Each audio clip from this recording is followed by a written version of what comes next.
सबसे बड़े हमारे भोजपुरी के रफी हैं ये, और हमारे भोजपुरी के ऐसे शान हैं जिनको देखकर हर आदमी कुछ करना चाहता है। दूसरी चीज की बड़ों को और छोटों को जो प्यार मिलना चाहिए इनके द्वारा, वो हर गुण इनके अंदर है। अपने से बड़ों को सम्मान देना, अपने से छोटों को प्यार देना, तो ये बहुत बड़ी इनके अंदर गुण है।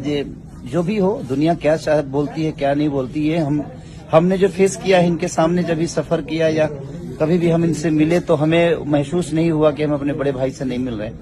तो ये हमारे लिए प्लस है कि हमारे भोजपुरी को ऐसे एक रत्न है जिस रत्न को पाने के लिए हर आदमी तरसता है, और हमारा ये सौभाग्य है कि हम इनके छोटे भाई हैं। सोचिए, तो ये अच्छी बात है, ये सच बोल रहे गाइस।